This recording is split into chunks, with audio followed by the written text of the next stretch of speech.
Hello students, welcome to Edugrown. मेरा नाम है सोनिया सुराना।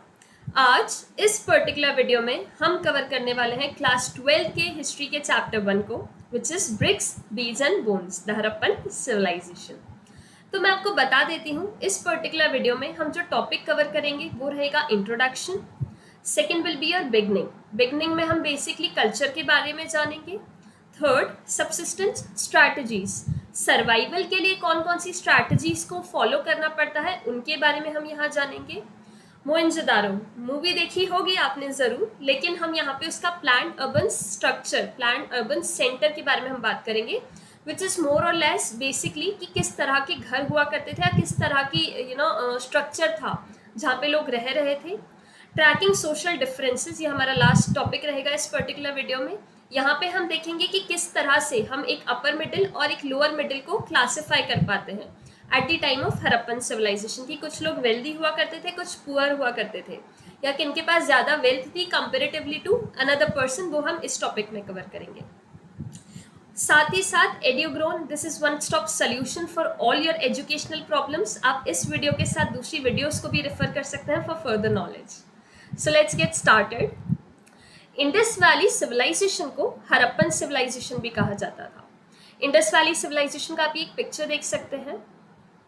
अब इस सिविलाइजेशन से, इस साइट से सील मिली। सील को हम हिंदी में मोहर बोलते हैं। तो ये जो सील मिली थी, जैसा कि आप यहाँ पे देख सकते हैं, इस सील पे एक एनिमल मोटिव बना है। मोस्टली जो सील्स मिली हैं उन पे एनिमल मोटिव्स बने हैं, दैट मीन्स कि एनिमल फिगर बने हुए हैं। साथ ही साथ अगर आप ऊपर की तरफ देखेंगे तो आपको यहाँ पे लगेगा कि कुछ लिखा गया है।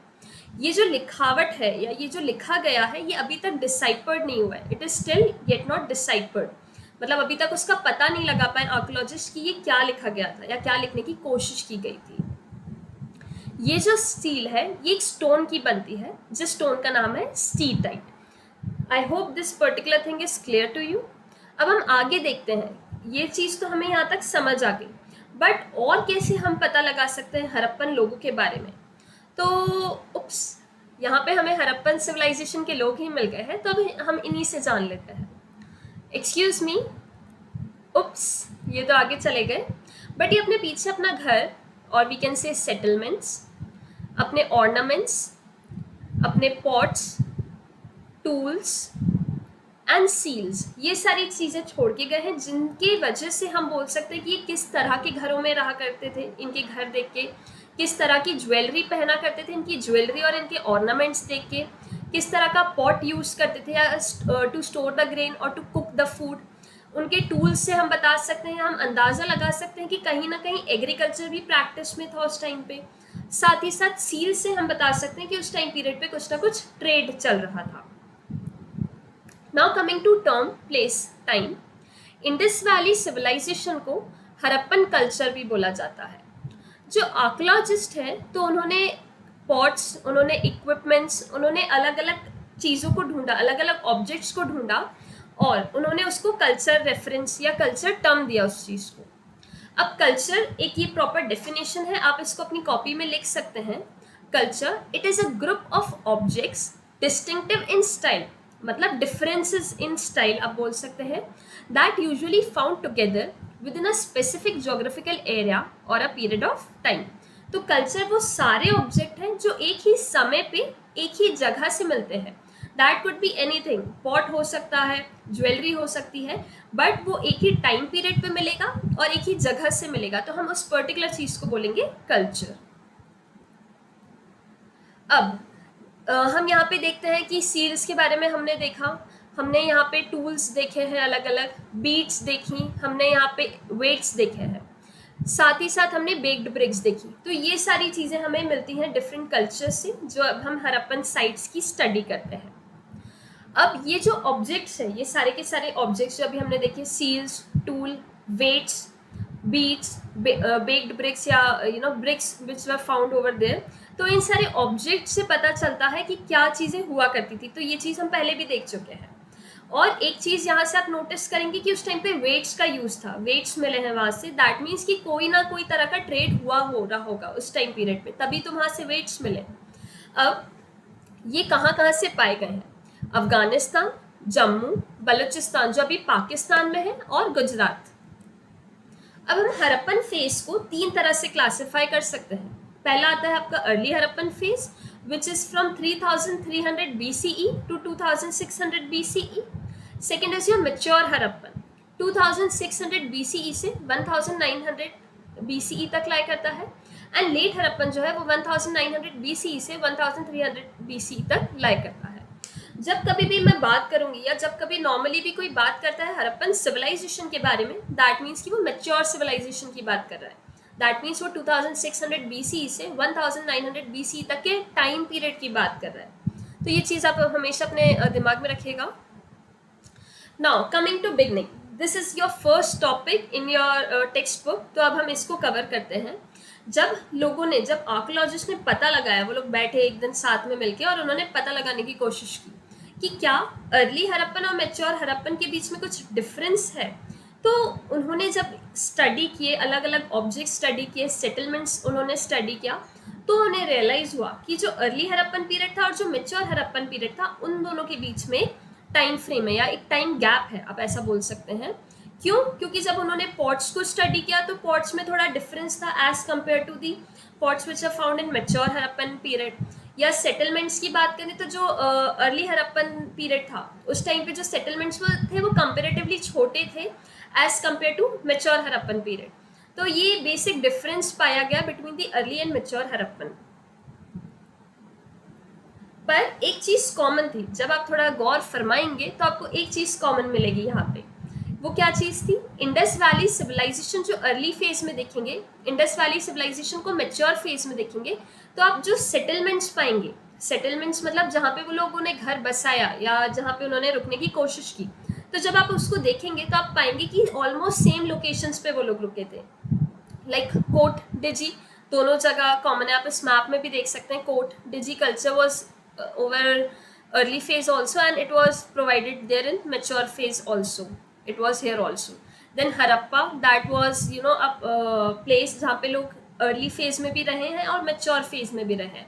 ऐसे करके काफ़ी सारी जगह है जो दोनों उसमें common है। बेसिकली ऐसा बोला जाता है because of settlements, these settlements were there because of water reservoirs या वाटर के कारण ये सेटलमेंट्स उधर पे हुए हैं। देन आर्कोलॉजिस्ट जो थे, अब जब उन्होंने खोज करने वो बैठे तो उन्होंने पता लगाया कि जो अर्ली ह्यूमंस थे या जो हड़प्पन टाइम पीरियड के लोग थे, वो फ्रूट्स वेजिटेबल्स भी खाते थे और वो मीट भी खाते थे। ठीक है, इन सब के पता लगे हैं। साथ ही साथ उन्हें पता लगा कि जो उनका मेजर स्टेपल डाइट था वो फिश हुआ करती थी। चैरेट ग्रेन्स, सीड्स, इन सब की स्टडी की है आर्क्यू बॉटनिस्ट ने। आप जैसा यहाँ पे देख सकते हैं, लोग बैठ के सीड्स को स्टडी कर रहे हैं। तो बेसिकली ये लोग पता लगाते हैं कि कौन कौन से ग्रेन्स उस टाइम पे यूज हुआ करते थे। ग्रेन्स जो हमें साइड से मिले हैं वो है wheat, barley, lentils, chickpea, sesame, mill.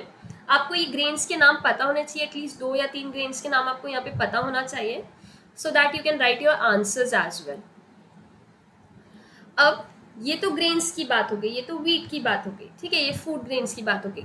But साथ ही साथ वहाँ पे बोन्स भी मिली। जब आर्कोलॉजिस्ट ने स्टडी करना चालू किया तो उनको कुछ बोन्स भी मिली है हड़प्पन साइड से। ये कुछ डोमेस्टिकेटेड एनिमल थे। डोमेस्टिकेटेड जो आपके पेट एनिमल्स होते हैं उनको हम डोमेस्टिकेटेड या टेम्ड एनिमल्स भी बोलते हैं। उनमें जिनकी बोन्स मिली है वो है कैटल, शीप, गोट, बफेलो, पिग। देन उनको वाइल्ड एनिमल्स की भी बोन्स मिली है। वाइल्ड एनिमल्स में आपका आता है बोर, डेयर, घड़ियाल। बोन्स फिश और फोल की भी बोन्स यहाँ पे पाई है साइड्स में। अब हम बात करते हैं आर्कोलॉजिकल टेक्नोलॉजीज की। अभी तो भाई अगर अनाज उगाना है तो किसान जाते हैं, बीज बोते हैं, फिर खेती करते हैं, फिर जाके एक टाइम पीरियड बाद आपको अनाज मिल जाता है। बट क्या पहले भी ऐसा हुआ करता था? Do you think that this was the same scenario previously? अगर आप देखेंगे तो ये स्टिल एक क्वेश्चन है जो अभी तक आर्कोलॉजिस्ट पता नहीं लगा पाए हैं। ग्रेन्स मिले हैं अलग अलग साइड से, बट क्या तरीका था, किस तरह से अनाज उगाए जा रहे थे, उसका कोई अता पता नहीं है अभी तक। बट स्टिल आर्कोलॉजिस्ट जो है वो एक्स्ट्रापोलेट या वो अज्यूम करते हैं कि हो सकता है कि वहाँ पे सेम मेथड फॉलो किए जा रहे हों। क्यों? क्योंकि उधर पे ऑक्स और बुल का सिंबल या एक तरह से आप बोल सकते हैं सील पे फिगर मिले हैं या डिफरेंट मार्क्स मिले हैं, जिससे पता लगता है कि इन एनिमल्स का यूज किया जा रहा था एग्रीकल्चर के लिए। अब कुछ कुछ फाइंडिंग्स हैं जो आर्कियोलॉजिस्ट ने की है. This is very important slide. आप चाहें तो इसको लिख भी सकते हैं अपने कॉपीज में. चोलास्तान जो प्रेजेंट डे पाकिस्तान में प्रेजेंट है और बनावली जो हरियाणा में है, यहाँ से पाया गया है terracotta model of plough. Second, Kalibangan. Kalibangan अभी राजस्थान में है, यहाँ से प्लगेट फील्ड पाई गई है, जिसकी वजह से एक हम अजम्पशन ले सकते हैं कि एग्रीकल्चर प्रैक्टिस में था. शोटुगी जो अफगानिस्तान में है, यहाँ पे इरिगेशन या कैनल के बारे में थोड़ा बहुत इनके साइड से आप डिपिक्ट कर सकते हैं कि इधर पे पानी को होल्ड करने के लिए कैनल्स बनाए गए थे. देन धोलावीरा जो right now which is in Gujarat, यहाँ पे वाटर रिजर्वॉयर्स मिले हैं. आप इन पिक्चर्स में देख के थोड़ा बहुत अपना इमेजिनेशन क्रिएट कर सकते हैं कि किस तरह से लैंड हुआ करती थी या किस तरह से सेटलमेंट्स थे उस टाइम पीरियड पे. मोहनजोदारो, तो यहाँ पे हमको ऋतिक रोशन पे ध्यान नहीं देना है, हमें किसी और चीज़ को देखना है. तो जब हम बात करते हैं मोहनजोदारो की, तो इधर पे आप देखेंगे कि मोहनजोदारो जो सेटलमेंट था वो एक अलग ही साइट थी. इवन तो फर्स्ट साइट जो डिस्कवर्ड की थी वो हड़प्पा थी, बट मोहनजोदारो भी एक इम्पॉर्टेंट या प्रोमिनेंट साइट है जिसकी स्टडी की गई है आर्कियोलॉजिस्ट ने. तो अगर अपन मोहनजोदारो के बारे में बात करते हैं, प्लान्ड अर्बन सेंटर, तो यहाँ पे आप देखेंगे कि जो मोहनजोदारो की प्लानिंग है या यहाँ पे जो सेटलमेंट्स हैं, ये दो तरह से डिवाइड होते हैं. पहला जो सेटलमेंट है वो थोड़ा ऊपर की तरफ है और दूसरा जो सेटलमेंट है वो थोड़ा नीचे की तरफ है. Upper settlement is also known as citadel, लेकिन ये साइज में छोटा है. लोअर सेटलमेंट को हम लोअर टाउन भी बोलते हैं, बट ये साइज में लार्जर है. तो इस तरह से यहाँ पे सेटलमेंट्स डिवाइडेड है. साथ ही साथ ब्रिक्स का यूज किया गया था एक सेटलमेंट को ऊपर बनाने के लिए और दूसरे सेटलमेंट को नीचे की तरफ बनाने के लिए. तो इस तरह से उनकी प्लानिंग की थी. जब आर्कियोलॉजिस्ट ने पता लगाया तो उनको ऐसा कहीं ना कहीं पता चला कि मे बी ये प्लानिंग पहले की जाती थी. लाइक एक तरह से आप बोल सकते हैं कि उसका प्लान किया जाता था, प्लान बनाया जाता था और उसके बाद ही इन सेटलमेंट्स को डिज़ाइन किया गया लोगों के रहने के लिए. लेइंग आउट ड्रेन्स, अगर आप देखेंगे मोहनजोदारो के प्लानिंग को तो आपको पता चलेगा कि यहाँ पे ड्रेनेज सिस्टम था. ऑलमोस्ट हर एक स्ट्रीट पे, हर एक रोड पे आपको एक प्रॉपर ड्रेनेज सिस्टम मिलेगा जिसका एक पर्टिकुलर पैटर्न था. ग्रिड पैटर्न यूज करते थे और वो एक राइट एंगल पे इंटरसेक्ट होता था एक दूसरे से. Then talking about domestic architect की बात करेंगे हम यहाँ पे. तो जो लोअर टाउन है मोहनजोदारो में, वहाँ पे आपको रेसिडेंशियल बिल्डिंग्स देखने मिलेगी. लाइक आपको पता चलेगा कि वहाँ पे लोग रहा करते थे और उधर एक कोर्टयार्ड रहता है. जैसे कि अगर हम घर की बात करें तो घर में एक हॉल रहता है या एक बड़ा सा आंगन रहता है एंड बाकी सारे जो रूम्स हैं वो उसी आंगन से या उसी हॉल से उस पर्टिकुलर एरिया से दूसरी जगह कनेक्टेड रहता है. तो सेम यहाँ पे भी देखने मिला. लोअर टाउन में मोहनजोदारो में रेसिडेंशियल बिल्डिंग्स का एक स्ट्रक्चर देखने मिला. जो कोर्टयार्ड है, कोर्टयार्ड में मोस्टली कौन कौन सी एक्टिविटीज़ कंडक्ट हो रही थी? Cooking, weaving. इस तरह का प्रिडिक्ट किया गया है कि कुकिंग वीविंग एक्टिविटीज़ वो परफॉर्म इनसाइड और विद इन दी कोर्टयार्ड. फिर अगर हम एक और फैक्ट देखें तो आपको एक और चीज़ यहाँ देखने मिलेगी कि प्रिवेसी को बड़ा ध्यान दिया गया है. भैया स्पेस तो सबको चाहिए अपनी अपनी. तो यहाँ पे जो उनके स्ट्रक्चर थे, उनके जो सेटलमेंट्स थे, उधर पे प्रिवेसी का काफ़ी ध्यान रखा गया. कैसे? क्योंकि वहाँ एक भी विंडो नहीं थी. जो जो पर्टिकुलर आपके रूम्स थे उधर पे ऐसी कोई भी विंडो नहीं बनाई गई ताकि इंसान की प्रिवेसी को हैम्पर हो. तो ये चीज़ आपको यहाँ देखने को मिलती है. अलॉन्ग विद दैट जो डायरेक्ट एंट्रेंस था, घर से जो हम अंदर की तरफ आते हैं, वो इस तरह से डिज़ाइन था कि कोई भी इंसान डायरेक्टली घर के अंदर ना देख सके. तो इस तरह से उसका एंट्रेंस और कोर्टयार्ड का इंटीरियर बनाया गया था. हर एक घर में खुद के बाथरूम हुआ करते थे which were made of paved bricks. along with that drains हुआ करते थे जो डायरेक्टली स्ट्रीट ड्रेन से कनेक्टेड हुआ करते थे. तो ये एक काफ़ी अच्छा या आप बोल सकते एक प्लान्ड तरीका था घर बनाने का जो उस टाइम के लोग बना रहे थे. कुछ कुछ हाउस में सेकंड स्टोर्स या रूफ भी हुआ करती थी जिसके लिए स्टेयरकेस भी देखे. आर्कियोलॉजिस्ट ने स्टेयरकेसेस भी ढूंढे हैं, इस तरह के घर भी ढूंढे हैं. काफ़ी सारे घरों में वेल हुआ करता था पानी के लिए और मोस्टली आप देखेंगे कि एक बाहर पानी के लिए सोर्स रहा करता था ताकि अगर कोई पासिस बाय, किसी को भाई प्यास लग रही है चलते फिरते, तो वहाँ से पानी ले सके. तो almost scholars have estimated that total number of well in Mohenjodaro were about 700. इतने कुछ वेल्स उन्होंने एस्टिमेट पता लगाए हैं. Okay, now moving forward. Citadel. ये तो आपको एक मूवी का सीन दिख ही रहा होगा। यहाँ पे ये जो साइड वाला पिक्चर है ये कम्प्लीटली मूवी का सीन है, मूवी का एक पर्टिकुलर पिक्चर है। सेम पिक्चर जो है ये हमें साइड से मिला। जब हम मोहनजोदारो की बात करते तो वहाँ पे वेयर हाउस और ग्रेट बाथ इनका बहुत ही बढ़िया रोल था। वेयर हाउस की बात करते हैं, वेयर हाउस क्या होता है? वेयर हाउस वो ऐसी जगह या ऐसा स्टोर रूम है जहाँ पे आप अपना चीज़ों को स्टोर करके रखते हो, है ना, या ग्रेन स्टोर करके रखते हो। तो वो सारी चीज़ें जहाँ हम स्टोर करते हैं उसको हम वेयर हाउस बोलते हैं।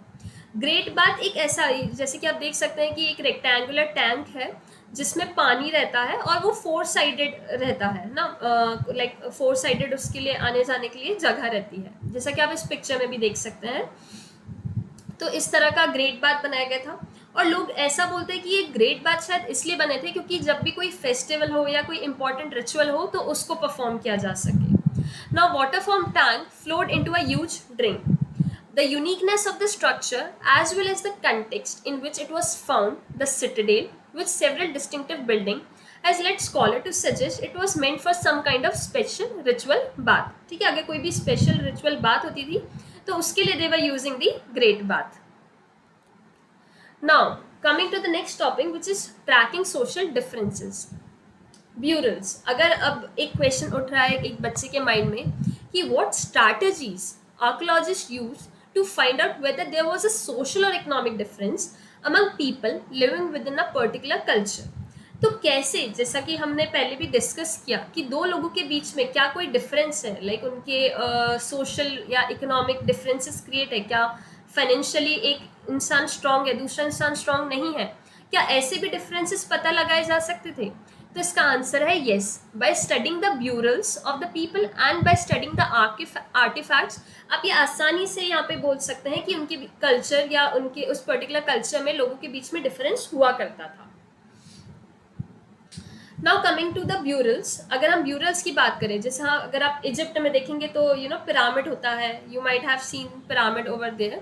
सेम अगर हम बात करते हैं हड़प्पन सिविलाइजेशन की, तो उस टाइम पीरियड में भी जो ब्यूरल्स पाए गए हैं, कुछ ऐसा बोलते हैं कि वो कुछ ब्यूरल्स जो थे वो डेड लोगों के, उनमें आप एक तरह से रॉयल्टी देख सकते हैं, आप बता सकते हैं इसको देखते से कि ओके फाइन, ये जो ब्यूरल है ये किसी रिच इंसान का है एज कम्पेयर टू जब आप दूसरा ब्यूरल स्टडी करेंगे।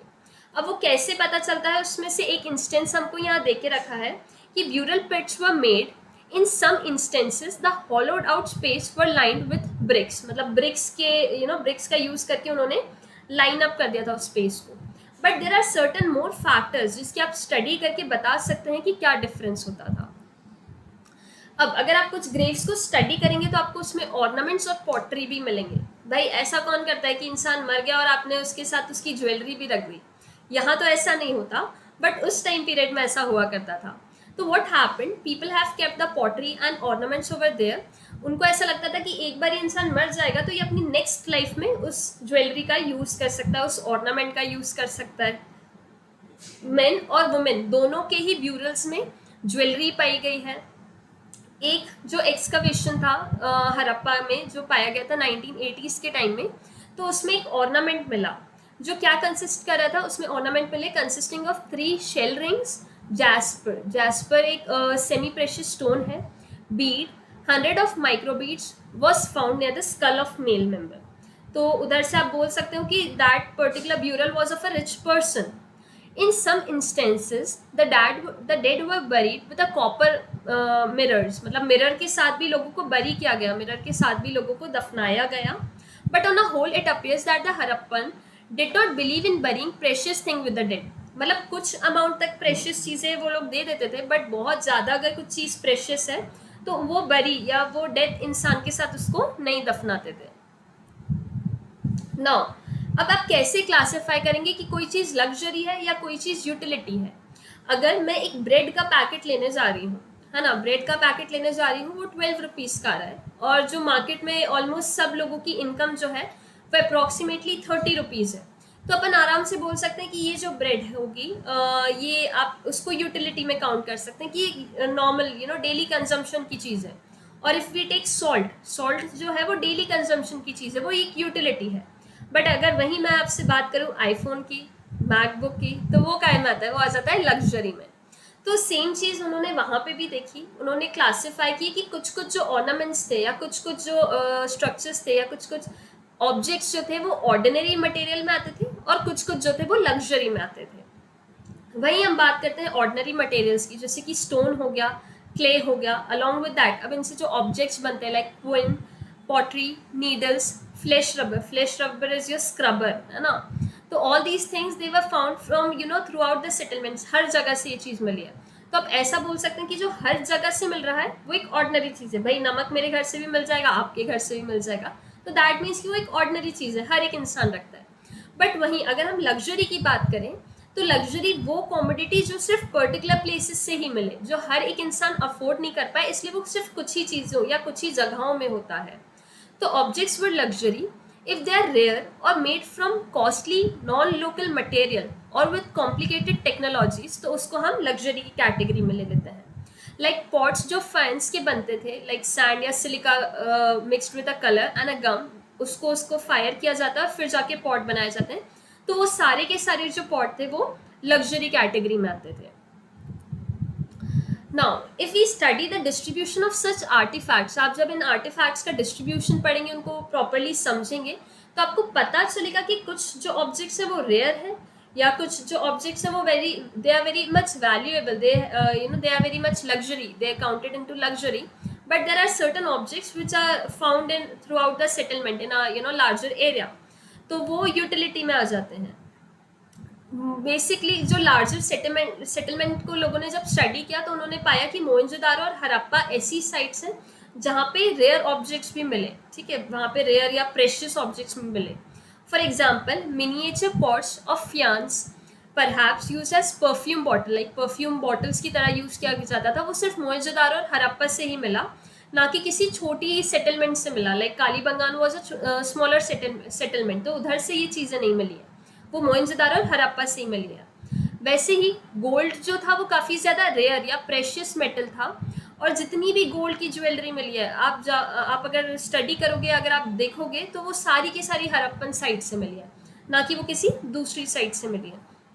तो ये भी चीज़ पता लगाई गई कि अगर कुछ चीज़ कम क्वांटिटी में मिल रही है, सेटलमेंट अगर आप स्टडी करके बहुत कम घरों से वो चीज़ पा सकते हो, तो दैट मीन्स कि वो चीज़ बहुत वैल्यूएबल है, प्रेशियस है।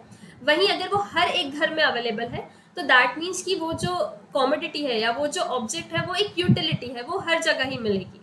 ये पार्ट 2 है, अगर आपको प्रीवियस टॉपिक देखना है तो आप पार्ट 1 को रेफर कर सकते हैं। मैं आपको एक ओवरव्यू दे देती हूँ इस पर्टिकुलर वीडियो में। जो हम टॉपिक कवर करेंगे वो रहेगा finding out about craft production, कि क्राफ्ट जो था वो कैसे प्रोड्यूस होता था, क्या क्या चीज़ें यूज़ की जाती थी उसके प्रोडक्शन के लिए। Second will be your strategies for procuring material, कि मटेरियल कहाँ कहाँ से आया करता था for making these products. Third, seal, scripts and weights, इसके बारे में आप नाम से ही समझ गए होंगे। सील मीन्स कि मोहर का कैसे यूज़ किया जाता था, क्यों यूज़ किया जाता था। स्क्रिप्ट, क्या लिखते थे, क्या लिखने की कोशिश की गई है। एंड वेट्स, वेट्स से हम ये समझ सकते हैं कि उस टाइम पे भी थोड़ा बहुत ट्रेड रहा करता होगा। Then coming to ancient authority, कि जो पावर था, जो सबसे पावरफुल इंसान था वो कौन था, उसके बारे में हम थोड़ा सा देखेंगे ब्रीफ में। The end of civilisation, civilisation के एंड के बारे में समझेंगे। Discovering the Harappan civilisation and problem of piecing together the past. So basically EduGrown is a one-stop solution for all your educational problems. आप इसके दूसरे वीडियोस को, कंटेंट को रेफर कर सकते हैं अगर आपको स्टडीज रिगार्डिंग कोई भी इशू आता है, कोई भी प्रॉब्लम आती है तो। So let's start finding out about craft production. जैसा कि आप इस पिक्चर में देख सकते हैं, इस मैप में देख सकते हैं कि यहाँ पे चानूदारो दिया है and there is given a Mohenjodaro. So basically जो चानूदारो है ये छोटा सेटलमेंट है, अगर आप मोहनजोदारो से कंपेयर करेंगे इसको, तो यहाँ पे स्टिल काफ़ी सारे क्राफ्ट प्रोडक्शन मिले गए, मतलब कि ये एक डिवोटेड सेंटर हुआ करता था उस टाइम में क्राफ्ट्स के लिए। फॉर एग्जाम्पल बीड मेकिंग यहाँ हुई करती थी, shell cutting, metal working, seal making and weight making. These were the prominent activities which were taking place at this place. अब यहाँ पे कौन कौन से, लाइक अगर आपको कुछ भी मटेरियल बनाना है, फॉर एग्जाम्पल उन्होंने बीड्स को रेफर किया, अगर उन्हें बीड्स बनानी हुई करती थी तो वो अलग अलग मटेरियल को लेते थे। फॉर एग्जाम्पल उन्होंने स्टोन्स की बीड बनाई है, स्टोन्स जैसे कि कार्डलाइन, ये एक रेड कलर का स्टोन होता है। देन जैस्पर, क्रिस्टल, कर्ट्स, स्टीटाइट, ये सारे डिफरेंट स्टोन्स थे जिनकी मदद से लोग बीड्स बनाया करते थे। मेटल की अगर हम बात करें तो मेटल में कॉपर, ब्रोंज, गोल्ड, इनकी बीड्स बनाई गई थी लोगों ने। शेल, फियांस, टेराकोटा और बर्न्ट क्ले, इन सबके बीड्स, इन सबके अलग अलग मटेरियल्स और बीड्स मिली हैं फ्रॉम द ओल्ड साइट्स।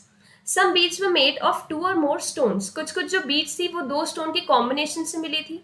क्या किया करते थे, मे बी इसको सीमेंट कर दिया करते थे, लाइक एक साथ स्टिक कर दिया करते थे, और अलग अलग शेप्स में मिले हैं। इन शेप्स में डिस्क शेप है, सिलेंड्रिकल शेप है, spherical, barrel shape, segmented. So these are the different shapes जिनमें ये बीड्स इनको मिली गई हैं, आर्कियोलॉजिस्ट को मिली है। सम वर डेकोरेटेड और पेंटेड, कुछ कुछ जो बीड्स थी वो बहुत प्यारी सी उन्होंने उसको अच्छे से काफी डेकोरेट करा था, पेंट करके रखा था और उनको एक अलग डिजाइन दी थी, तो इस तरह की भी बीड्स मिली गई।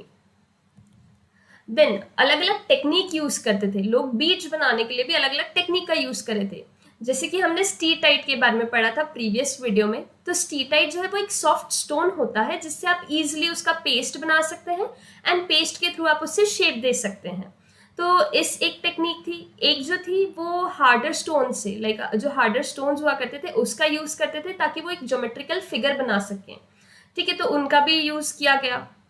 बट स्टिल ये क्वेश्चन है अभी भी आर्कियोलॉजिस्ट के माइंड में कि steatite microbead was made remains a puzzle for archaeologists studying ancient technology, कि किस तरह से कौन सी टेक्नोलॉजी का यूज कर रहे थे इन बीड्स को बनाने के लिए, वो अभी भी एक पजल है लोगों के माइंड में, आर्कियोलॉजिस्ट के माइंड में। देन कमिंग फॉरवर्ड, आर्कियोलॉजिस्ट ने काफी एक्सपेरिमेंट किया और उन्होंने रिवील किया कि ये जो रेड कलर का स्कारलाइन है, like you can see over the picture over there, तो ये जो स्टोन है ये इसकी जो बीड्स बनाई जाती थी वो क्या करते थे, पहले एक येलो कलर का रॉ मटेरियल रहता था, उसको फायर करते थे और धीरे धीरे करके उसके अलग अलग स्टेजेस आते थे उस पर्टिकुलर स्टोन के, वो मेल्ट होता होगा, उसके बाद उसका पाउडर बनता होगा और वो एक फॉर्म में आता होगा, और उसके बाद इन लोगों ने इस पर्टिकुलर बीड को बनाया होगा। अलग अलग मेथड थे लाइक ग्रिंडिंग, पॉलिशिंग, ड्रिलिंग, ये एक कंप्लीट प्रोसीजर चलता था। और स्पेशलाइज्ड ड्रिल जो है वो मिली गई है छानूदारों से, लोथल से और ढोलावीरा से। तो ये आप बता सकते हैं कि these were the different methods which they were taking for completion of their work. अब 2 और सेटलमेंट्स के नाम मेंशन है, एक है नागेश्वर और दूसरा है बालाकोट। ये आपको पता होना चाहिए यहाँ पे कि नागेश्वर और बालाकोट थे, ये नियर कोस्ट थे। तो इधर से कैसे मटेरियल मिलेंगे, आप अपना यहाँ पे दिमाग थोड़ा लगा सकते हैं। अगर ये कोस्ट के पास है तो बेसिकली इनको यहाँ से शेल मिल रहे थे, शेल की मदद से लोग बैंगल्स बनाते थे, इनलेज बनाते थे और ये दूसरे सेटलमेंट में लेके जाया करते थे। हो सकता है कि उस टाइम पे ट्रेड रहा करता होगा ताकि वो एक सेटलमेंट से उठा के उसको दूसरे सेटलमेंट में लेके गए हों। ठीक है, सेम ये जो सेटलमेंट्स हैं, यहाँ से जो भी चीजें मिली हैं वो आप बाद में देख सकते हैं कि वो मोहनजोदारो, हड़प्पा इधर पे भी पाई गई। Now identifying centre of production, ये एक डिटेक्टिव है, डिटेक्टिव नहीं है, ये एक आर्कियोलॉजिस्ट है, आप ऐसा अज्यूम करिए। फिर इन्होंने भी आइडेंटिफाई करे अलग अलग सेंटर्स जो जहाँ पे क्राफ्ट का प्रोडक्शन हो रहा था। ठीक है, कुछ जो सेंटर्स थे वहाँ पे रॉ मटेरियल पाया गया like stone nodules, whole shells, copper ore, tools, unfinished object, reject and waste material. यहाँ तक कि आप ऐसा देख सकते हैं कि जो एक वेस्ट मटेरियल है वो बहुत अच्छा इंडिकेटर है ये जानने के लिए कि क्राफ्ट वर्क कैसे हुआ करता था। फॉर एग्जाम्पल आप समझिए कि अगर आप एक पेपर वर्क करने बैठे हैं या पेपर क्राफ्ट करने बैठे हैं तो आपने उसमें सिजर यूज किया होगा, आपने फेविकॉल यूज किया होगा, आपने पेपर लिए होंगे अलग अलग स्टाइल के, अलग अलग टाइप्स के। तो ये सारे जो सोर्सेज हैं, अगर आप इसको ऐसे ही छोड़ जाते हैं और कहीं आप दूसरी जगह जाके बैठ जाते हैं और अगर कोई इंसान वहां पे आता है, वो ढूंढता है, तो उसको समझ आ जाएगा कि आप किस तरह का काम करने की कोशिश कर रहे थे, आप क्या करने का कोशिश कर रहे थे। तो सेम जो आर्कियोलॉजिस्ट है वो ये बोलते हैं कि जो वेस्ट है वो एक बेस्ट इंडिकेटर है क्राफ्ट वर्क के बारे में जानने के लिए। For instance, if shell or stone is cut to make objects, then pieces of these material will be discarded as waste at the place of production. अगर मैं स्टोन से कुछ बनाने की कोशिश कर रही हूँ, बीड्स बनाने की कोशिश कर रही हूँ, तो उसका हिस्सा जो रहेगा, जो अनयूज्ड है या जिसका मुझे कुछ भी यूज नहीं आया या जो वेस्ट है मेरे लिए, तो I will going to dispose it off. और वो जो डिस्पोज चीज है उससे पता भी लगाया जा सकता है कि मैं एग्जैक्टली क्या बनाने की कोशिश कर रही थी या किस चीज से बनाने की कोशिश कर रही थी। These traces suggest that apart from small specialized center, craft production was also undertaken in large cities. Mohenjodaro और हड़प्पा में भी काफी सारा क्राफ्ट प्रोडक्शन हो रहा था apart from the small cities जो हमने देखी। Now strategies for procuring material. अब भैया अगर आप कोई भी बिजनेस स्टार्ट करते हैं, सपोज अगर आपने सोचा कि चलिए आज हम बीड्स बनाने का बिजनेस स्टार्ट करते हैं, तो आप बीड्स कलेक्ट करेंगे, आप जाके स्टोन्स लेकर आएंगे, बीड्स लेकर आएंगे। अब सपोज करिए कि आप ये सामान लेकर आए। अब इस सामान को लाने के बाद मतलब जहां जहां से आप लेकर आए, आपने कुछ ना कुछ ट्रांसपोर्टेशन यूज किए होंगे, कोई सोर्स अपने फ्रेंड को कॉल किया होगा कि मुझे ऐसे बीड्स चाहिए तो कहाँ पे मिल सकते हैं। तो सेम जब हम बात करते हैं स्ट्रैटेजीज फॉर प्रोक्यूरिंग मटेरियल, इसमें हम देखते हैं कि मटेरियल कहाँ से लेके आया गया, कैसे लेके आया गया। तो चलिए अब हम इसमें देखते हैं टेराकोटा टॉय मॉडल। लाइक आप ये देख सकते हैं बुलक कार्ट का एक मॉडल है। तो ये जो मॉडल है ये ऐसा सजेस्ट करता है या डिपिक्ट करता है कि कहीं ना कहीं उस टाइम पीरियड पे भी इसको यूज किया जाता था for transporting goods and people across land route. जैसे कि आप देख सकते हो उसमें थोड़ा सा मटेरियल दिख रहा होगा आपको, और आगे की तरफ आप देखोगे तो ऐसा लग रहा है कि कोई इसको चला रहा है ना। तो हो सकता है कि मटेरियल को एक जगह से दूसरी जगह लेके जाने के लिए यूज किया गया हो, या फिर लोगों को एक जगह से दूसरी जगह लेके जाने के लिए यूज किया गया हो। Now, riverine routes along the Indus and its tributaries, as well as coastal routes, were also probably used. Like coast हो गए या rivers हो गई या tributaries हो गई उनकी, उनका भी यूज किया जाता था एक जगह से दूसरी जगह जाने के लिए। अब कुछ ये मटेरियल है और उससे क्या क्या चीजें बनती थी उसके बारे में है। तो Harappan procured material for craft production and they had established settlements for the same. Nageshwar Balakot से आपको शेल्स मिल जाते हैं, जैसा कि हमने देखा ये दोनों कोस्ट के पास में अवेलेबल है। शोटोगई जो हमने देखा था अफगानिस्तान में है, यहाँ से एक स्टोन मिला लैपिस लूज, ये ब्लू कलर का स्टोन था और बोला जाता है कि इसकी वैल्यू भी काफी रही होगी। लोथल लोथल से कैरलियन मिला है। नाउ साउथ राजस्थान और नॉर्थ गुजरात से स्टीटाइट। स्टीटाइट के बारे में भी आप देख चुके हैं, उसका पिक्चर देख चुके हैं, तो वहां से हमें स्टीटाइट मिला है। राजस्थान से मोस्टली मेटल्स पाए गए हैं। एक और स्ट्रैटेजी ये थी रॉ मटेरियल लेने के लिए कि भाई एक्सपीडिशन पे भेज दो। अगर मुझे कुछ ढूंढना है तो मैं क्या करूंगी, मैं एक जर्नी पे निकल जाऊंगी, ठीक है, मैं खोज में निकल जाऊंगी। तो सेम उस टाइम पे भी लोग ऐसा बोला जाता है कि एक्सपीडिशंस पे जाते थे। जैसे कि कुछ एरिया हो गए खेतरी रीजन जो राजस्थान में है, वहां पे लोग गए होंगे कॉपर के लिए, साउथ इंडिया में गोल्ड के लिए, साउथ इंडिया तो फेमस ही है गोल्ड के लिए, तो ऐसा हुआ होगा। There is evidence in the Khetri area for what archaeologists call Ganeshwar जोधापुरा culture. ये culture का नाम दिया गया है, ये आपको पता होना चाहिए, MCQ के फॉर्म में आ सकता है। With its distinctive non-Harappan pottery and an unusual wealth of copper objects. यहाँ से copper objects मिले हैं and mostly ये बोला जाता है कि हरप्पा से लोग यहाँ पे आया करते थे ताकि वो कॉपर को एक्वायर कर सकें या कॉपर को ले सकें। Now, contact with distant land. अपने ही एरिया में काम करना तो ईजी है, बट ऐसा भी पता लगा है आर्कियोलॉजिस्ट ने कि शायद से लोग बाहर से भी, दूसरी कंट्री से भी चीज़ों को एक्वायर कर रहे थे। उनमें से एक जो एग्जाम्पल है वो है कॉपर का। कॉपर को बोला जाता है कि उन्होंने ओमान से लिया था, ओमान से उन्होंने लेकर आए थे कॉपर और उसको ओमानी कॉपर नाम दिया गया। ये सारे आर्टिफैक्ट जो है ये हरप्पा में भी मिले हैं और एक सिमिलैरिटी देखने को मिलेगी आपको ओमानियन कॉपर में और हरप्पन आर्टिफैक्ट में कि दोनों कहीं ना कहीं निकल को ट्रेस करते हैं, या फिर एक मेटल जो होता है निकल, कहीं ना कहीं उसका यूज किया गया है इनको आगे फर्दर बनाने के लिए। Along with that, there are other traces of contact as well. A distinctive type of vessel, जैसा कि आप इस पिक्चर में देख सकते हैं, ये एक वेसल देके रखा है Harappan jar. It was coated with a thick layer of black clay and has been found at Omanian sites. उधर पे मिला है, बट कहीं ना कहीं इस पे एक ऐसा एविडेंट है कि ये हरप्पा से लेके गया होगा वहां पे। अब मीसोपोटामियम जो है, यहाँ पे भी अगर आप पढ़ेंगे तो आप देखेंगे कि एक मागन करके एक रीजन था, perhaps it was Oman only, and इधर से लोग कॉपर मिला और कॉपर लेके जाया करते थे। नाउ ये चीज आप थोड़ा सा दिमाग में बिठा सकते हैं। सील्स के बारे में आप खुद से भी सोच सकते हैं। सील्स या सीलिंग की हम बात करते हैं तो ये मोस्टली इसलिए की जाती है ताकि आप कोई तरह का ट्रेड कर रहे हो तो उसको आप इन अ साइलेंट वे आप उसको कंडक्ट कर सकें, आपको कोई कम्युनिकेशन करना हो। एक जो राजा हुआ करते थे, दूसरे राजा को कैसे वो अपना संदेश पहुंचाते थे, वो एक लेटर लिखते थे और उसके ऊपर वो सील लगा देते थे। अगर सील वैसे के वैसी पहुंच रही है, मतलब कि अगर लेटर वैसा का वैसा पहुंच रहा है, मतलब कि बीच में मैसेज डिस्ट्रॉयड नहीं हुआ, बट अगर वो ओपन है तो ऐसा प्रिडिक्ट किया जाता था कि किसी ने बीच में उस लेटर को ओपन करके देखा होगा। तो seals and sealings were used to facilitate long distance communication. Enigmatic script. अब एनाग्मेटिक मतलब जो अभी तक पता नहीं लगाई गई हो या कुछ चीज जो कॉम्प्लिकेटेड हो। तो सबसे पहले आप देखेंगे कि name and title of the owner, animal motifs हुआ करते थे most of the time, and ये एक मीनिंग कन्वे करता था उन लोगों को जो पढ़ नहीं पाते थे। अगर भाई किसी ने आगे काव बना दिया तो मुझे समझ आ जाएगा कि हाँ ये काव से रिलेटेड कुछ बोलने की कोशिश कर रहे हैं। तो सेम मोस्टली एनिमल मोटिव्स का यूज किया जाता था उन लोगों के लिए जो पढ़ नहीं सकते थे। इंस्क्रिप्शंस जो थे आप देखेंगे तो वो बहुत छोटे लिखे गए, और मैक्सिमम जो साइंस यूज कर रहे थे उन्होंने वो 26 साइंस थे। लॉन्गेस्ट जो इंस्क्रिप्शन था उसमें 26 साइन थे। स्क्रिप्ट जो थी ये लिखी जाती थी लेफ्ट से, है ना। Script was written from right to left, right से लेफ्ट की तरफ लिखी जाती थी। तो आप ऐसे देख सकते हैं कि राइट में एकदम पास में लिखा गया था, बट लेफ्ट में बहुत सारी स्पेस हुआ करती थी। तो आप ऐसा बोल सकते हैं, या ऐसा आर्कियोलॉजिस्ट ने प्रेडिक्ट किया कि they use to write from the right to left hand side.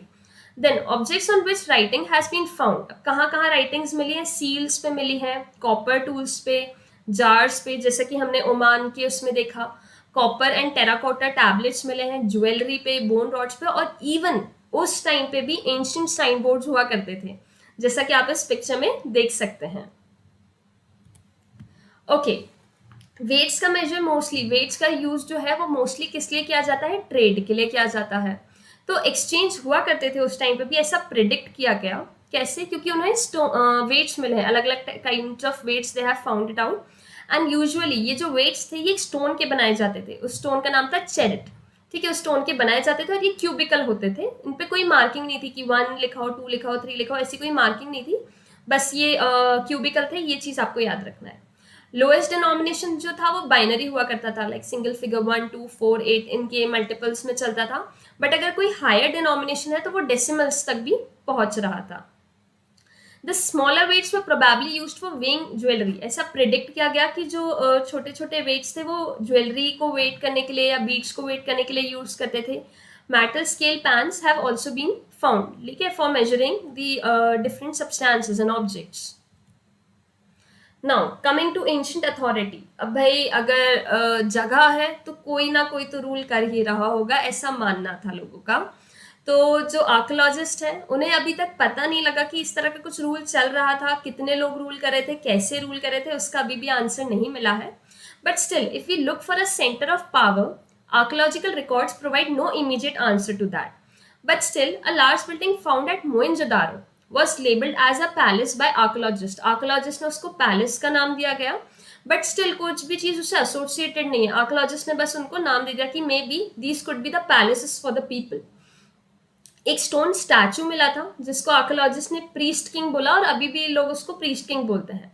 Priest king जो था, ये टर्म जो आया था ये मेसोपोटामियन की हिस्ट्री से आया था, तो लोगों को लगा कि कुछ ना कुछ इसका रिलेशन हो सकता है, and it has been found parallel in the Indus region as well. But as we will see, the ritual process of Harappan civilization are not well understood yet, nor are there any means of knowing whether those who performed them also had a political power. Like इनके बीच में कोई connection show नहीं हुआ, कोई connectivity लोगों को देखने को नहीं मिली। कुछ आर्कियोलॉजिस्ट ऐसा प्रिडिक्ट करते हैं कि कोई भी रूलर नहीं था। कुछ आर्कियोलॉजिस्ट बोलते हैं कि हर एक लोग जितने भी लोग वहां रह रहे थे सबका इक्वल स्टेटस हुआ करता था। कुछ बोलते थे कि एक रूलर हुआ होगा अलग अलग साइट्स के बीच में, लाइक मोहनजोदारो का एक रूलर, हड़प्पा का एक रूलर, ऐसे करके सेपरेट रूलर्स हुआ करते थे। कुछ बोलते हैं कि हो सकता है कि पूरी की पूरी जगह एक सिंगल स्टेट थी और वहां पे कोई रूलर हुआ होगा, लाइक सबको एक ही इंसान रूल कर रहा होगा। Given the similarity in the artefacts, the evidence for the planned settlement, the standard ratio of brick size and the establishment of settlement near sources of raw material. Okay, तो ये सारी चीजें वहां से पाई गई। The end of civilisation, civilisation के हम लास्ट पार्ट में आते हैं, द एंड ऑफ सिविलाइजेशन। तो एविडेंस जो मिला था अप्रोक्सीमेटली 1800 BC के आसपास, most of the mature Harappan sites in the region like Cholistan had been abandoned, लोग उसको छोड़ के चले गए। नेक्स्ट जो है सेटलमेंट कहाँ देखने मिल रहा है, एक्सपेंशन ऑफ पॉपुलेशन कहाँ देखने मिल रहा है, गुजरात में, हरियाणा में, वेस्टर्न उत्तर प्रदेश में, यहाँ पे आके लोग रहने लग गए। In the few Harappan sites that continue to be occupied after 1900 BCE, there appears to have been transformation, like culture में transformation आ गया, material culture में, रहन सहन में, पहनावे में, इन सब में transformation देखने मिलेगा। ठीक है, और जो आर्टिफैक्ट्स थे वो कहीं ना कहीं खो गए, राइटिंग्स कहीं ना कहीं खो गई, जो क्राफ्ट हुआ करता था वो कहीं ना कहीं खो गया। कहाँ खो गया वो किसी को नहीं पता, बट वो खो गया। एंड हाउएवर कुछ कुछ जो कंस्ट्रक्शन टेक्निक्स थी जो वो यूज़ करते थे वो डिटोरेट हो गई, वो डिमोलिश्ड हो गई, लार्ज पब्लिक स्ट्रक्चर्स भी नहीं मिले। Overall artefacts and settlements indicated a rural way of life in what called late Harappan और सक्सेसर कल्चर, ठीक है, जो आने वाला या एंड हरप्पन पीरियड था। अब ये चेंजेस आए क्यों होंगे भाई? चीजें जब आती हैं तो कहीं ना कहीं तो रहती हैं, सबूत एकदम कहाँ गायब हो गया? तो मोस्टली आर्कियोलॉजिस्ट ये प्रेडिक्ट करते हैं कि हो सकता है क्लाइमेट चेंज हुआ हो, डिफॉरेस्टेशन हुआ हो, फ्लड आ गया हो, रिवर ड्राई अप हो गई हो, लैंडस्केप का काफी यूज हो रहा हो, कुछ ना कुछ ऐसा हुआ कि लोग उधर से दूसरी जगह चले गए। जैसे आप इस पिक्चर में देख सकते हैं, ये भाग रहा है, तो हो सकता है कि फायर लग गई हो फॉरेस्ट में, तो एकदम उनको अपना घर छोड़ के दूसरी जगह जाना पड़ गया होगा। It appears that a strong unifying elements, perhaps the Harappan state, came to an end. This is evident by the disappearance of seal. ठीक है, ये कैसे आप बोलते हैं? सील्स डिसअपेयर हो गई, स्क्रिप्ट्स जो उन्होंने लिखा था वो सब जा चुका था, बीट्स खो गई थी, पॉटरी चली गई थी, एक शिफ्ट देखने मिला from standardise weight system to use of local weights, और धीरे धीरे जो सेटलमेंट्स थे जो उनके जहाँ पे वो रहा करते थे वो सब डिक्लाइन हो गए, डिमोलिश हो गए, and then they destroyed. Now discovering the Harappan civilisation. तो पता कैसे चलता है कि भाई यहाँ पे कुछ लोग रहा करते होंगे? कैसे समझ आया आर्कियोलॉजिस्ट को? तो धीरे धीरे करके क्या हुआ कि जो हरप्पन सिटीज थी वो तो रूइन हो गई, वो तो ग्रेजुअली मतलब वो खत्म ही हो गई थी एक तरह से, बट धीरे धीरे करके लोगों ने और भी चीज फाइंड की। मतलब जैसे कि फॉर एग्जांपल अगर वो डिग करने जा रहे हैं, एग्रीकल्चर के लिए जा रहे हैं, तो उनको वहां से सील्स मिल गई या उनको वहां से बीट्स मिल गई। तो एक क्वेश्चन तो उठा होगा उनके माइंड में कि ये कहाँ से आया? हमारे भी माइंड में क्वेश्चन उठता है ना, तो सेम उनके माइंड में भी क्वेश्चन आया होगा कि ये चीज कहाँ से आई है। तो अगर आप यहाँ से देखते हैं तो ऐसे करके धीरे धीरे आर्कियोलॉजिस्ट को पता चला कि इधर पे कुछ साइट्स हुआ करती थी। Now coming to the next part which is Cunningham confusion. Cunningham जो थे ये फर्स्ट डायरेक्टर, इनके बारे में इतना चीज आपको जानना जरूरी है। He was the first director general of archaeological survey of India. Secondly इन्होंने टेक्स्ट और इंस्क्रिप्शन, जो हरप्पन टाइम के टेक्स्ट और इंस्क्रिप्शन थे उनका यूज किया ताकि वो इन्वेस्टिगेट कर पाए फर्दर कि कैसे लोग रहा कर रहे थे या क्या हुआ करता था। Cunningham use the account led by Chinese Buddhist pilgrims. ये आपने पढ़ा भी होगा पहले कि चाइनीज बुद्धिस्ट पिलग्रिम आए थे इंडियन सब कॉन्टिनेंट में, तो कनिंगम ने उन्हीं की स्टडी को लिया, उन्हीं की राइटिंग्स को लिया और उसको और ज्यादा पढ़ने की कोशिश की ताकि वो जान सके कि लोग कैसे रहा करते थे।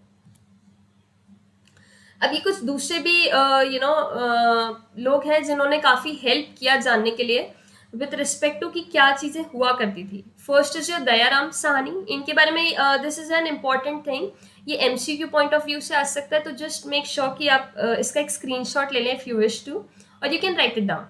सो दयाराम साहनी, इन्होंने डिस्कवर्ड की थी सील एट हरप्पा।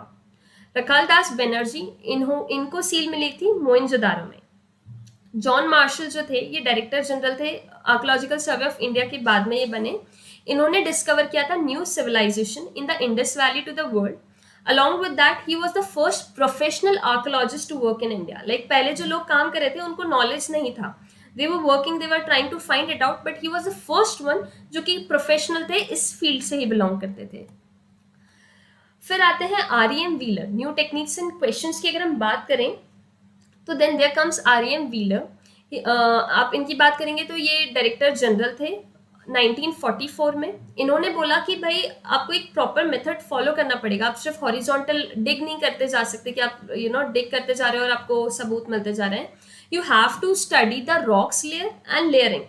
ठीक है, इन्होंने ऐसे बोला कि आपको एक प्रॉपर स्टडी होनी चाहिए if you want to find out about the past, what happened in the past.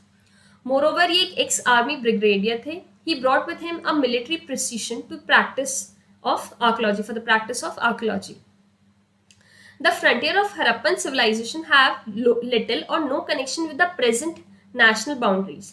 पहले आपने देखा था कि जो पाकिस्तान था, इंडिया था, that was single part, है ना, but after this partition दोनों separate countries बन गए, दोनों की separate territories हो गई। तो this has spurred Indian archaeologists to try and locate sites in India. ठीक है, तो वो इंडिया में जो साइट्स हैं उनको डिस्कवर करने की कोशिश में लगे हैं, उनको जानने की कोशिश में लगे हैं।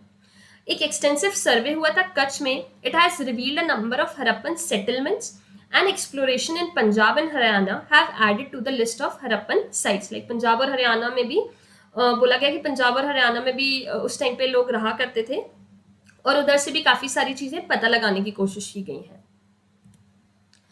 अब हमने देखा कालीबंगान, लोथल, राहगिरी और डोलावीरा, ये अलग अलग साइट्स हैं जो डिस्कवर की गई हैं, डिस्कवर के साथ एक्सकेवेट करेगी और उनमें काफी सारी चीजें उधर से पता चली। Over the decades, new issues have assumed importance. Archaeologists are often keen to obtain cultural sequence, और कुछ archaeologists cultural sequence का पता लगाने में लगे थे, but some they were trying to understand the logical underlying the location of specific sites, कि यहाँ particular किस location पे था, क्यों था, कैसे था। दूसरा archaeologist वो चीजें find करने में लगे। साथ ही साथ वो ये पता करने में लगे हुए थे कि ये जो आर्टिफैक्ट्स मिले हैं ये क्या डिनोट कर रहे हैं या क्या किस वजह से इनको बनाया गया, इनका फंक्शन क्या रहा करता होगा। 1980s के समय की बात है, दोनों इंटरनेशनल एजेंसीज जो है, नेशनल एजेंसीज हैं, सब लोग ये जानने में काफ़ी ज़्यादा इंटरेस्टेड हैं and they are putting their efforts ताकि वो पता लगा सकें कि कैसे रहा करती थी चीज़ें। स्पेशलिस्ट जो है हमारे कॉन्टिनेंट से भी, इंडिया से भी, बाहर से भी, सब आके वर्क कर रहे हैं साथ में एट हरप्पा एंड मोहनजोदारो ताकि वो और सारी चीज़ें एक्सट्रैक्ट कर सकें। They are using modern scientific techniques including surface exploration to recover traces of clay, stone, metal, plants and animals remain, as well as to minutely analyze every scrap of available evidence. Like हर चीज़ को पढ़ने की कोशिश कर रहे हैं, नई technologies का use कर रहे हैं, क्ले को, स्टोन, मेटल, सारी की सारी चीज़ों को वेल वर्स्ड समझने की कोशिश कर रहे हैं ताकि वो पता कर सके कि पहले के टाइम में क्या चीज़ें रहा करती थी। These exploration promise to yield interesting results in future. Now, problems of piecing together the past. अब अगर हम बात करें तो ये अलग अलग आर्टिफैक्ट्स, अलग अलग चीज़ें मिली गई हैं। It is not the Harappan script that help in understanding the ancient civilization. Rather, it is the material evidence that archaeologists study to understand it better. तो अगर हम बात करें तो यहाँ पे क्या था कि इंस्क्रिप्शंस में तो कुछ समझ नहीं आया। लाइक जब उन्होंने पढ़ने की कोशिश की गई तो उनको कुछ समझ नहीं आया कि ये क्या लिखा गया, वो बिल्कुल ही समझ नहीं आया। तो लोगों ने क्या किया, उन्होंने मॉन्यूमेंट्स को, उन्होंने आर्टिफैक्ट्स को, जो मटेरियल था, ऑब्जेक्ट्स थे, उसको पढ़ने की कोशिश की ताकि वो समझ पाए कि हरप्पन टाइम में, हरप्पन सिविलाइजेशन में क्या चीज़ें हो रही थी, कैसे कंडक्ट हो रही थी। क्लासिफाइंग फाइंड्स, आर्कियोलॉजिस्ट जो है वो क्लासिफाई करते हैं उनकी फाइंड्स को। कुछ जो है वो मटेरियल के बेसिस पे क्लासिफाई करते हैं, कुछ जो है वो फंक्शन के बेसिस पे क्लासिफाई करते हैं। मटेरियल में आ जाता है आपका stone, clay, metal, bone, Ivory, ये सारी चीज़ें आ जाती हैं। फंक्शंस के बेसिस में अगर हम देखें तो archaeologist have to decide whether कि जो एक आर्टिफैक्ट है वो एज अ टूल यूज़ करते थे या एज अ ऑर्नामेंट यूज़ करते थे या दोनों के लिए यूज़ करते थे। नॉर्मल घर में पहनने के लिए यूज़ कर रहे थे, किसी रिचुअल पर्पस के लिए यूज़ कर रहे थे, या दोनों जगह। फॉर एग्जाम्पल, अगर you might have seen your mom wearing earrings, तो वो कुछ इयररिंग्स जो है वो घर पे पहनते हैं, कुछ वो बाहर पहनते हैं, कुछ वो दोनों जगह पे पहन लेते हैं। तो इस तरह से वो लोग ट्राई कर रहे थे कि वो एक्सट्रैक्ट कर सकें उसका मीनिंग कि क्यों यूज़ किया जा रहा था उस चीज़ को। Now problems of interpretation. अब भाई अगर हम कुछ चीज़ पता करने को बैठेंगे तो हर एक इंसान की सोच अलग चलेगी, हर एक इंसान का पर्सपेक्टिव अलग होगा, कोई कुछ बोलेगा, कोई कुछ बोलेगा। तो same the problem of archaeological interpretation are perhaps most evident in attempt to reconstruct religious practices. Early archaeologists thought that certain objects which seemed unusual, unfamiliar, may have a religious significance. जो objects थे जो बिल्कुल unfamiliar थे, उनको ऐसा बोला गया कि शायद से इनका कुछ religion को लेके रहा होगा। जैसे कि आप women देखते हैं यहाँ पे, terracotta figure of women, heavily jeweled, some with elaborate and head dresses. These were regarded as mother goddess. तो इनको उन्होंने बोला कि mother goddess हुआ करती थी उस टाइम पीरियड की।